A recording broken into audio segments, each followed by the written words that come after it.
Hello everyone. सो अब हम start करेंगे एयर पोल्यूशन के previous year question of 1 marks. Start करते हैं। फर्स्ट क्वेश्चन है हमारा, in an atmosphere under super adiabatic lapse rate condition. Super adiabatic, super super से ऊपर, कौन ऊपर रहेगा? एडियाबेटिक। ए एल आर आपका ऊपर रहेगा, ठीक है। ग्रेटर नहीं बोल रहा हूँ मैं, ऊपर रहेगा बोल रहा हूँ, ठीक है। तो ये आपका ए एल आर हुआ और ये आपका ई एल आर हुआ, ठीक है। ये हुआ super adiabatic lapse condition. The emission from chimney produces a plume described as. इसमें जो प्लूम है ना वो कैसे निकलेगा ये हमें जानना है, ठीक है।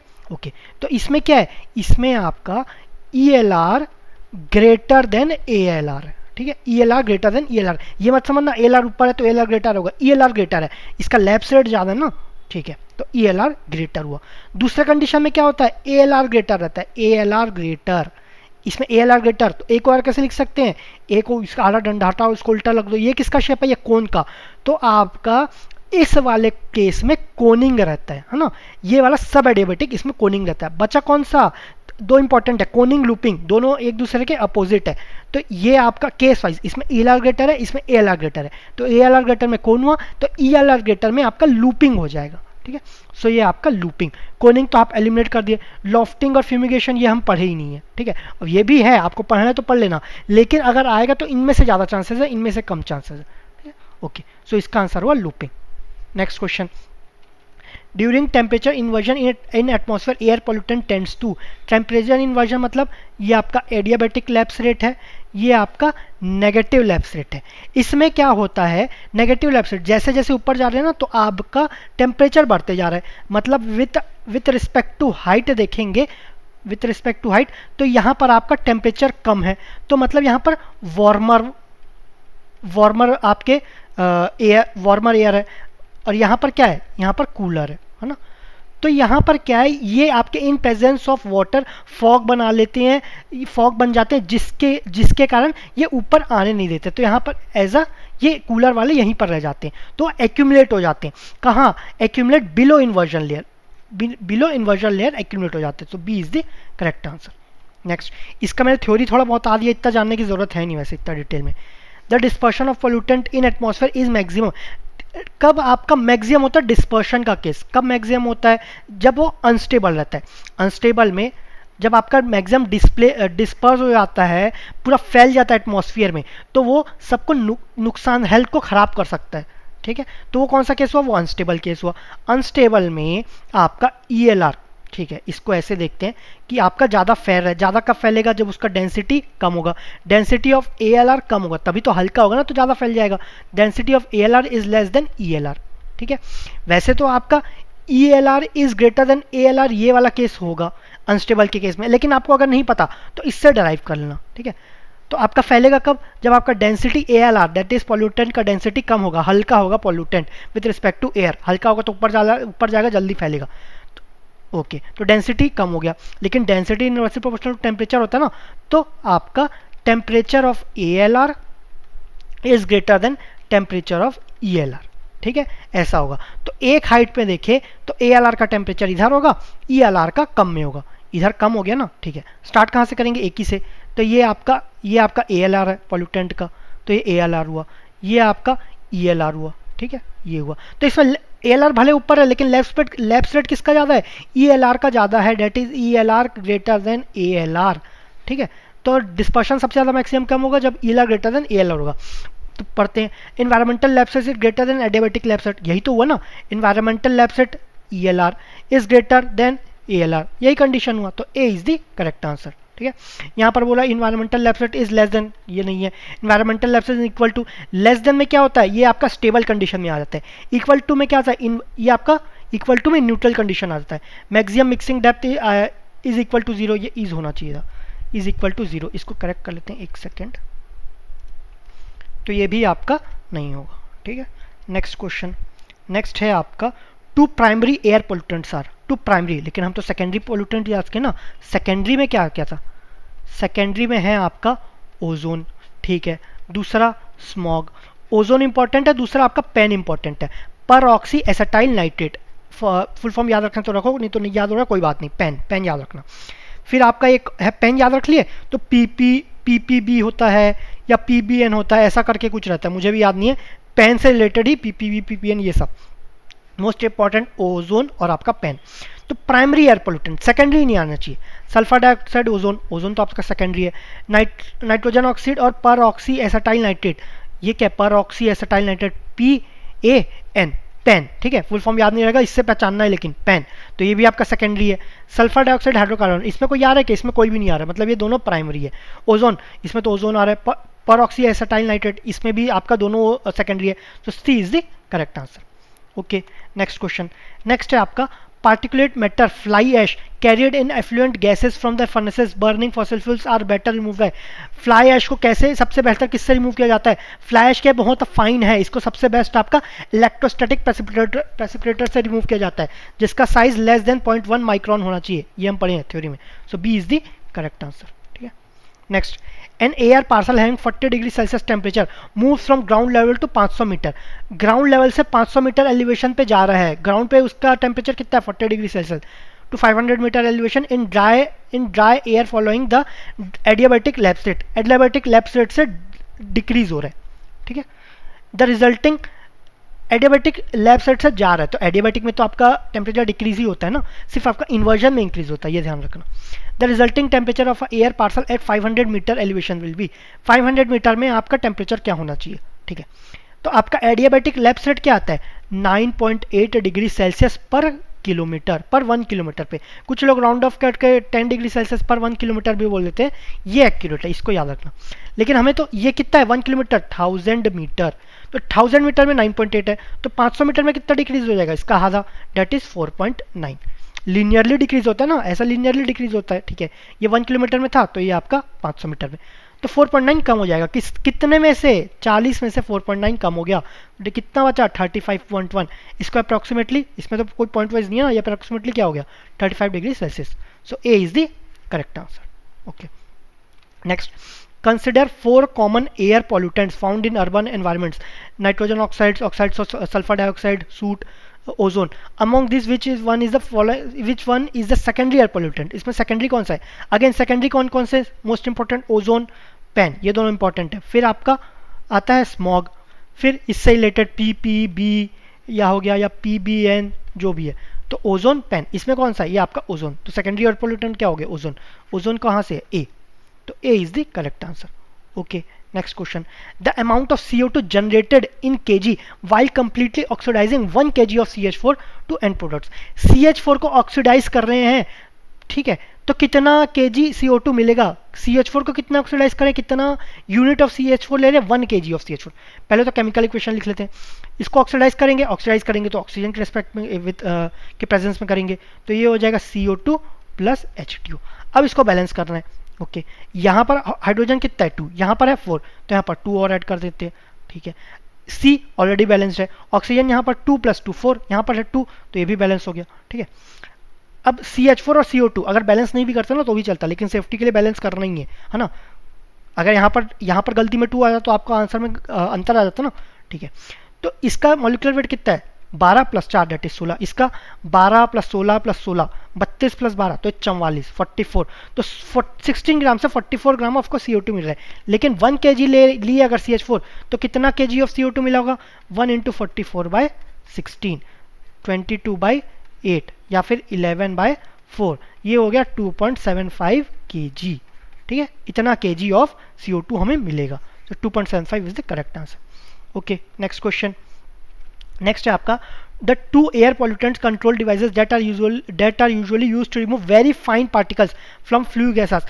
very fine किससे रिमूव करते हैं ESP, इलेक्ट्रोस्टैटिक प्रेसिपिटेटर, इसका साइज 0.1 माइक्रोन, ठीक है। साइक्लोन एंड वेंचुरी स्क्रबर नहीं है, साइक्लोन एंड पैक्ट स्क्रबर ये भी नहीं है, इलेक्ट्रोस्टैटिक प्रेसिपिटेटर ये तो है, ये हमें सपोज नहीं पता। सेटलिंग चैम्बर है trace cover, settling chamber, settling जहाँ हो रहा है ना तो वो हैवी पार्टिकल्स का होता है, मतलब साइज बहुत ज़्यादा होना चाहिए, ठीक है, बहुत हाई साइज के लिए उसको रिमूव किया जाता है, तो ये भी आपका नहीं है। तो बच्चा कौन सा इलेक्ट्रोस्टैटिक प्रेसिपिटेटर, तो C is the correct answer. Okay, next question. SO2 and CO, sulfur dioxide and carbon monoxide adversely affect oxygen carrying capacity of blood and functioning of lungs. lungs को तो अफेक्ट नहीं करता ये दोनों। functioning of respiratory system and brain को भी नहीं करता। functioning of respiratory system and oxygen carrying capacity, respiratory system और oxygen carrying capacity दोनों को करता है, ठीक है। Functioning of air passage and chest, ये भी नहीं करता, so C is the correct answer. Okay next, precursors to photochemical oxidants are, तो ये आप याद कर लेना, nitrogen oxide, VOCs and sunlight, ये है। इसको मैं डिटेल में नहीं पढ़ाया हूँ, ये आप एक ही क्वेश्चन आए हैं और इतना डिटेल में नहीं पूछा गया है, ठीक है, तो ये आप याद कर लेना, nitrogen oxide, VOCs and sunlight, volatile organic compound. SO2 ये नहीं है, H2S ये भी नहीं है, ठीक है। Okay, it was decided to construct a fabric filter using bags of 0.45 meter diameter and 7.5 meter long for removing industrial stack gas containing particulates. The expected rate of airflow to the into the filter is 10 meter cube per second. ये आपका discharge हो गया।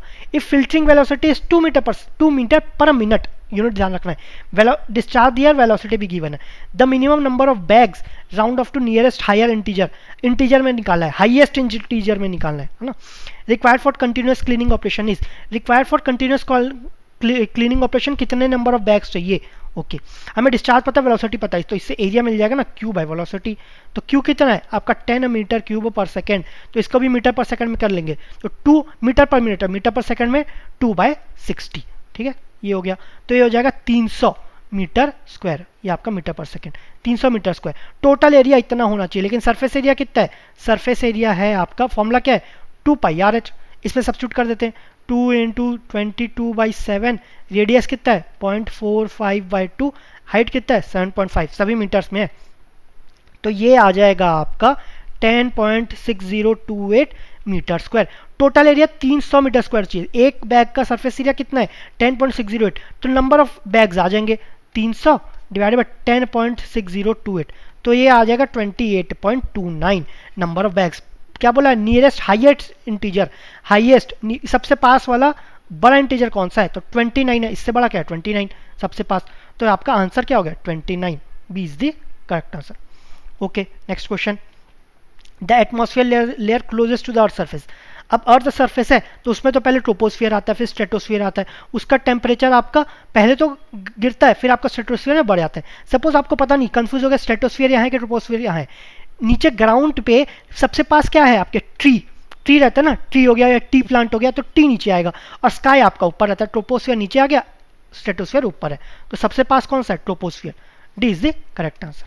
Okay next question, which of the following is not present in acid rain, acid rain में क्या present नहीं होता, acid rain में आपका स्ट्रॉन्ग एसिड रहता है, स्ट्रॉन्ग एसिड, ठीक है, तो उसमें आपका HNO3, H2SO4, H2SO3 ये सब आपके स्ट्रॉन्ग है, लेकिन CH3CO, CHOOH ये आपका स्ट्रॉन्ग एसिड नहीं है, so D is the correct answer.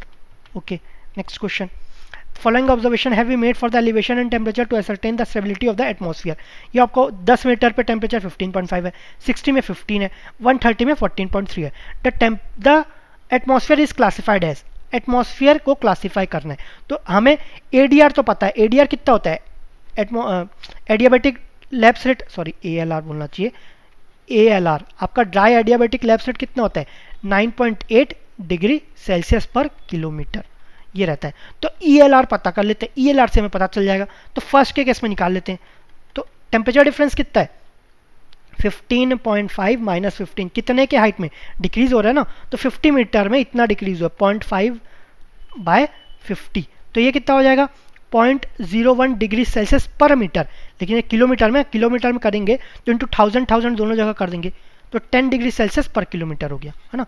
Second का देखते हैं, तो ELR2 ये हो रहा है आपका 15 माइनस 14.3 बाय 130 माइनस 60, इसको सॉल्व करेंगे तो भी हमें मिलेगा 0.01 डिग्री सेल्सियस पर मीटर, अगेन किलोमीटर में करेंगे तो सेम आ जाएगा, तो आपका ELR कितना है, दोनों में ELR सेम है, तो ELR क्या हो गया आपका 10 डिग्री सेल्सियस, ALR क्या है 9.8, मतलब ELR is greater then ELR is greater then ADR, है ना, ELR ग्रेटर है, मतलब ये आपका ऐसा कुछ हुआ, ये आपका ELR है, ये आपका ADR है, ADR ऊपर है, ADR ऊपर है मतलब ये क्या हुआ सुपर एडियाबेटिक प्रोसेस, है ना, ये हुआ, तो ELR आपका ज़्यादा है, मतलब टेम्परेचर इसका कम है ना, temperature of air is less then temperature of pollutant, temperature of, ठीक है, ELR एयर के रेस्पेक्ट में देखते हैं, तो एयर का टेम्परेचर आपका कम हो गया,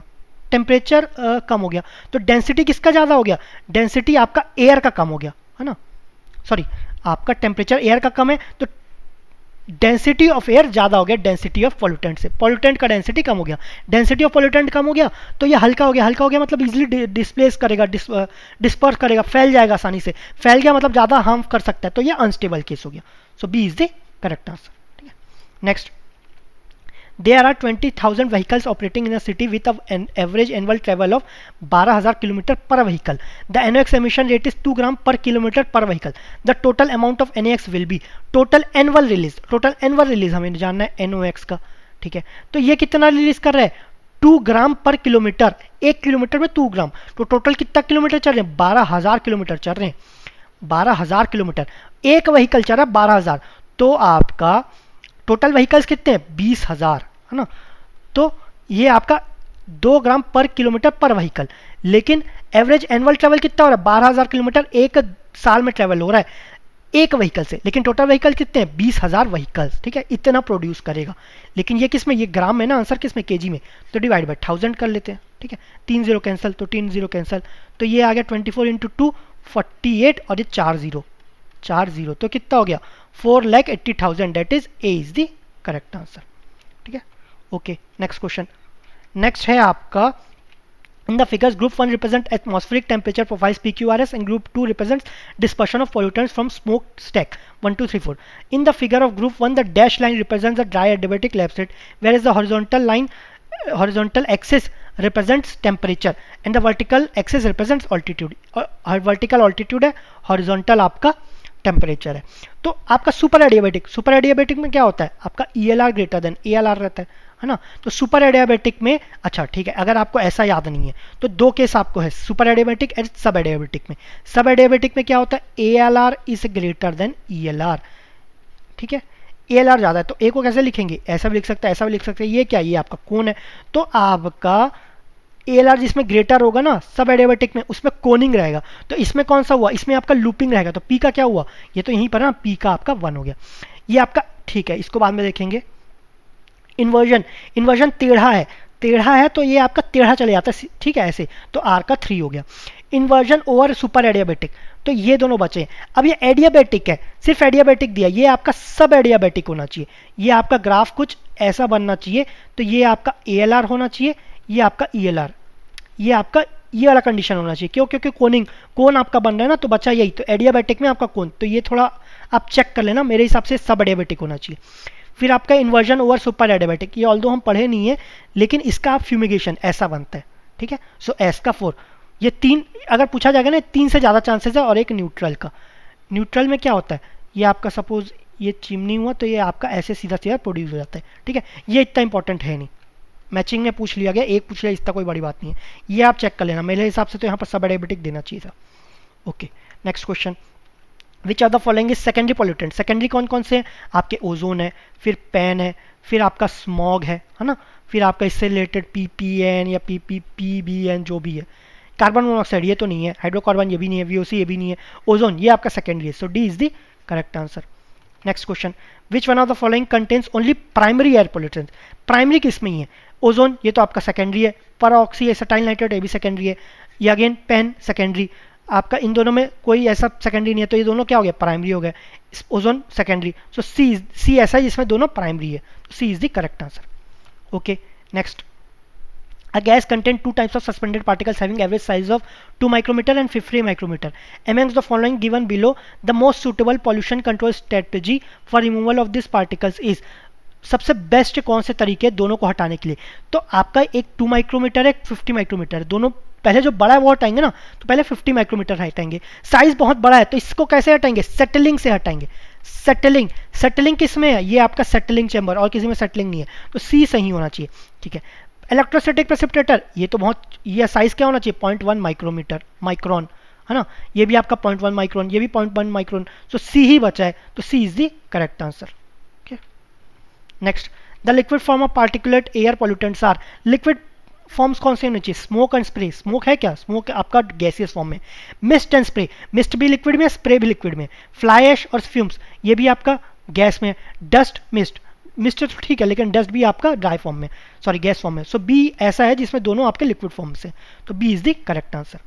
next question, which are the following statements is are correct. तो ये आपके थ्योरीज ही हैं, ज़्यादा ऐसा कुछ नहीं है, तो इसको मैंने अलग से नहीं पढ़ाया गया, यहीं पर आप देख लेंगे। Long term exposure to the increase level of photochemical smog, long term exposure होता है ना फोटोकेमिकल स्मॉग से, तो becomes a cause of chest construction and irritation of mucus membrane. तो इसके कारण चेस्ट कंस्ट्रक्शन एंड आपका म्यूकस में इरिटेशन होता है म्यूकस मेम्ब्रेन में। तो A is the correct. Increased levels of carbon monoxide in the indoor environment result in the formation of carboxy hemoglobin and the long term exposure becomes a cause of cardiovascular disease। ये भी सही है।